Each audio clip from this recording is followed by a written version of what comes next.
This is Mac OS Ken. Notes ahead of Apple earnings, concern continues around Apple's supply chain, and union moves around Apple retail. It is Monday, the 25th of April, 2022. I'm Ken Ray, and this is news from Mac OS Ken, brought to you by yours truly and sponsored by Trade Coffee. Get $30 off your first order plus free shipping at drinktrade.com/macOSKen. This show is also sponsored by Upstart, fair and fast personal loans. It can be hard to see the light at the end of the tunnel when you have high interest debt, and sometimes it can be even harder to ask for help. That's where Upstart comes in. Upstart-powered personal loans can help you pay down high-interest debt, all online with simple and easy-to-understand payment terms. You are more than just your credit score. Upstart knows that. Instead of just your credit score, Upstart's model considers additional factors like your income, employment, and other information provided in your loan application to find you a smarter rate for your loan. Join the 1.8 million people Upstart has helped on the way to financial freedom. You can check your rate in minutes for loans between $1,000 to $50,000 without impacting your credit score.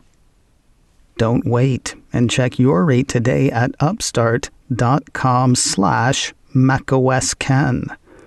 UPSTART, that's upstart.com/macOSKen to check your rate today.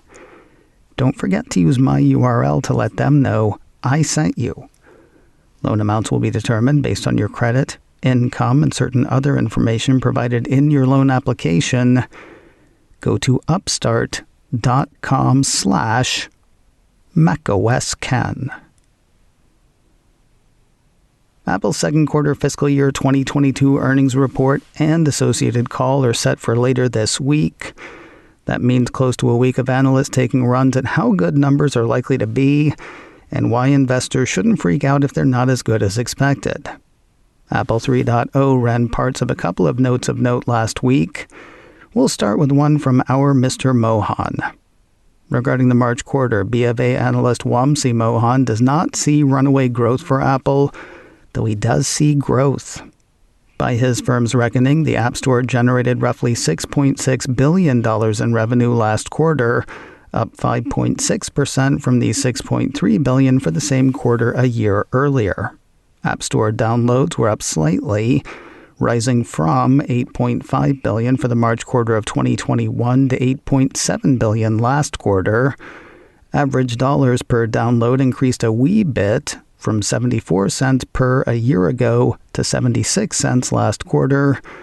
And downloads in China were also up the tiniest bit, from 1.8 billion in the March quarter of fiscal year 21 to 1.91 billion last quarter. As for the future, Mohan and friends think the next iPhone will drive huge upgrades, driven by the need for higher connectivity, which will enable new AR and VR applications. He sees higher growth in services revenue. He thinks Apple will keep doing the dividend and buyback thing. And he thinks shares will outperform an otherwise slumping stock market. Mr. Mohan has a buy rating on Apple shares. His price target on the shares is a street high, $215. Looking a little less big picture is Morgan Stanley analyst Katie Huberty. Regarding the March quarter, she thinks Apple probably beat expectations of Apple and her team. Huberty's note says, we expect Apple to post upside to March quarter consensus revenue estimates on the back of iPhone 13 and Mac strength, which we believe more than offset relative weakness in iPad and the App Store in the quarter. As for the current June quarter, she and hers expect Apple to strike a cautious tone. Is that due to Russia's invasion of Ukraine? Is it concerns around inflation? Well, maybe they'll play a part, but her primary concern seems to be COVID-centered lockdowns in the supply chain. Last Tuesday, the 19th of April, Huberty wrote, with COVID-related lockdowns currently spreading through major Chinese manufacturing hubs such as Shanghai, Kunshan, and Zhengzhou, albeit with limited impact to Apple production schedules to date. We expect Apple to take a more cautious stance when providing commentary on the June quarter, given the unpredictable nature of potential future lockdowns. That said, new stuff is on the way. She says her team would buy any weakness ahead of product launch catalysts later this year. Huberty has an overweight rating on Apple shares. Her price target on the shares is $210. Expect more notes like the ones from Huberty and Mohan right up to Thursday. That is when Apple will post and host. Numbers for the last quarter will hit Apple's site after the close of trading at 1:30 Pacific, 4:30 Eastern on Thursday afternoon, the 28th of April. Then, Apple CEO Tim Cook, Apple CFO Luca Maestri, and various financial analysts will do the conference call thing. That goes off at 2 p.m. Pacific, 5 p.m. Eastern. You can hear that as it happens on Apple's investor site. Apple will make it available as a podcast soon after, and of course, we will recap the call right here on Friday, the 29th of April. The emphasis on the supply chain in Huberty's most recent note seems sensible. Looking over last week's headlines, the supply chain seems to have been no less chaotic than in weeks prior. A piece from 9 to 5 Mac on Tuesday, the 19th of April, had good news, bad news for Apple on the manufacturing front. The good news, iPhone City, nicknamed for Foxconn's huge iPhone factory in Zhengzhou, has so far dodged COVID-related factory shutdowns. The bad news, 3 other key Apple suppliers in China were forced to halt production the week before. Of course, the concern isn't just the locations that put together parts to make iPhones. There's also the factories that make those parts. Just a day later, Wednesday, the 20th of April, 9 to 5 Mac ran a piece that sounded fairly cataclysmic. That cited a Nikkei Asia report that had at least half of Apple's top 200 suppliers in parts of China at risk of further COVID-19 lockdowns. According to 9 to 5 Mac, the head of display maker AU Optronics said that the lockdowns could lead to a supply chain shutoff in the worst-case scenario, and that the problem extends down to the most mundane-sounding but still crucial products. Some very basic materials, such as carton boxes, are in serious shortage, they're said to have said. That followed a warning a few days earlier from Huawei's head of consumer tech, Richard Yu, who said, if Shanghai cannot resume production by May, all of the tech and industrial players who have supply chains in the area will come to a complete halt. Crazy thing about the supply chain, though, it's not just COVID closures kinking it up. A huge issue is the shortage of chips, caused partly by COVID closures, but largely by growing demand from a wide array of industries, including automotive. As a piece from 9 to 5 Mac on Friday, the 22nd of April, pointed out, the biggest issue is not with CPUs and GPUs, but far more mundane chips like display drivers and power management systems. These relatively low-tech chips are used in a huge number of devices, including Apple's. There's a Chinese company called BofA that makes iPhone displays for Apple. At least it does in theory. According to 9 to 5 Mac, Apple had hoped for 40 million BofA displays this year. A lack of necessary chips pushed that expectation down to 30 million. Now, 30 million may be a bit optimistic. The report quotes a piece from The Elec, indicating that a lack of display drivers plus problems producing panels with the chips it has are playing havoc with BofA expectations. BofA's production problem from the situation is expected to continue up to at least May, according to sources for The Elec. It would be difficult to say that China has been more trouble for Apple than it's been worth. However, with countless allegations of human rights abuses, political tensions between the U.S. and China continually flipping the switch on the supply chain, Apple may finally be ready to move some of its eggs to other baskets. Which eggs and where, we don't know, though indication from TF International analyst Ming-Chi is that first version, top-tier products from Apple may eventually come first from outside the Middle Kingdom. Last Tuesday, young MC hit with a couple of telling tweets. According to the first, Apple's new product introduction, or NPI sites, are almost all in China. It was the first time for Apple to evaluate building NPI sites in non-China seriously when the COVID-19 outbreak first occurred about 2 years ago, but internally it only proceeded to the proposal stage. However, begins the second tweet, after the recent lockdowns in China, to diversify supply chain management risks, building NPI sites in non-China is no longer a proposal, but an action plan. Which eggs and where, we do not know. More news in a moment, but first a word from Trade Coffee. Do you ever think about the coffee you drink? Maybe you've been buying the same stuff for years. Maybe it's the same stuff your parents bought. Personally, I like to switch it up, try new coffees. For me, that makes Trade Coffee perfect. You answer coffee questions to get started. Light or dark? What do you use to make your coffee? Do you grind it yourself or buy it ground? Then they start sending you coffee from craft roasters across the country.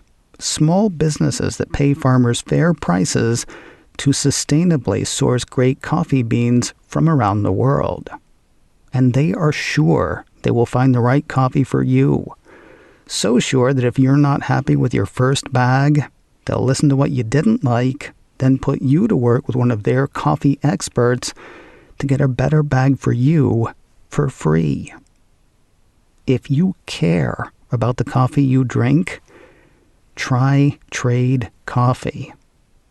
Right now, Trade is offering new subscribers a total of $30 off your first order plus free shipping when you go to drinktrade.com/macOSKen and let Trade find you a coffee you'll love.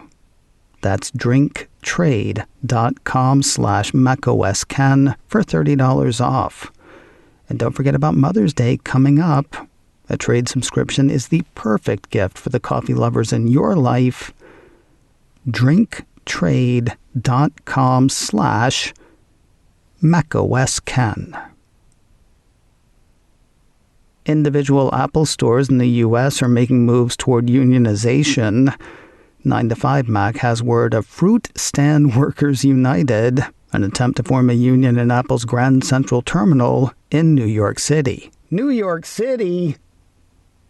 Their website at fsfruitworkersunited.org has organizers saying, Grand Central is an extraordinary store with unique working conditions that make a union necessary to ensure our team has the best possible standards of living in what have proven to be extraordinary times with the ongoing COVID-19 pandemic and once-in-a-generation consumer price inflation. The site says organizers are looking for three things broadly: better pay for all covered workers, more robust benefits, and a thorough analysis of work conditions, mainly relating to health and safety. Organizers are currently in the signature gathering phase, according to the site.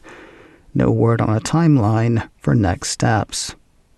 Slightly ahead of their friends up north, a piece from TechCrunch says workers at the Cumberland Mull Apple store in Atlanta, Georgia, have filed for a union election. According to the piece, over 70% of the store's 100 employees signed union authorization cards demonstrating their interest in moving forward with formal recognition. Additionally, the piece says if more than 50% of employees vote to unionize through an election hosted by the National Labor Relations Board, then Apple will be required to recognize the bargaining unit. The piece has Derek Bowles, Apple genius and union proponent, saying in a statement, Apple is a profoundly positive place to work, but we know that the company can better live up to their ideals, and so we're excited to be joining together with our co-workers to bring Apple to the negotiating table and make this an even better place to work. No word in that piece on when the vote will be held. A few areas in the States got some updated biking features in Apple Maps last week. iDownload blog highlights a post in Justin O'Byrne's site. According to that, cycling directions are now available in all of West Virginia and Ohio, as well as some parts of Illinois, Indiana, Michigan, and Virginia. New population centers covered include Chicago, Cincinnati, Cleveland, Columbus, Detroit, and Indianapolis. With this latest update, iDownloadBlog says Apple Maps now provides cycling directions for almost 26% of U.S. territory, with almost 52% of the country's population covered. More dazzling than biking around Circle City are the big changes for Apple Maps in Germany and Singapore. A separate piece from iDownloadBlog says both of those countries have gotten the new and improved Apple Maps vibe, complete with 3D landmarks, street-level photography, improved navigation, more detailed road coverage, and other perks. The site says Singapore is the first Asian country to get refreshed Maps data. Germany is not. We'll wrap the day with a bit of song and dance. You want that going to the club vibe without having to breathe what other people are breathing or just feeling like a creepy old person at the club? Then turn your ears to Apple Music. Engadget says Cupertino's audio streamer has added DJ mixes in Dolby Atmos spatial audio, promising a more immersive dance music experience. The piece says the initiative kicked off last week with a one-mix set from Detroit's Jeff Mills, as well as 15 Boiler Room sets from stars like Boys Noise and the Blessed Madonna. Engadget reminds readers spatial audio is only automatically enabled for AirPods and some Beats headphones. You can use capable third-party gear, but you'll need to manually enable support and forego head tracking. And finally today, if the music takes control, if you let the rhythm move you, you may want to join Apple's 20-minute dance party. Mac Rumors says it is time once again for an Apple Watch activity challenge. Yeah, I know, we just had one last Friday. Last Friday was Earth Day. This Friday it's International Dance Day. According to Mac Rumors, to get the International Dance Day award, Apple will ask Apple Watch users to do a dance workout of 20 minutes or more on the 29th of April. I can mash potato. I can do the twist. Can I do so for 20 minutes, though? Folks who can and do will get a groovy virtual medallion, as well as animated stickers to stick in messages and FaceTime. The notice from Apple has not popped yet, though Apple Watch wearers can expect it to do so soon. macOS Ken, brought to you by me and sponsored by Upstart. Fair and fast personal loans. Learn more and check your rate at upstart.com/macOSKen. This show is also sponsored by Trade Coffee. Get $30 off your first order plus free shipping at drinktrade.com/macOSKen. Advertising handled by Backbeat Media. Online at backbeatmedia.com. You can reach me a couple of ways. info@macosken.com or call 716-780-4080. Until next time, that is news from macOS Ken. I'm Ken Ray.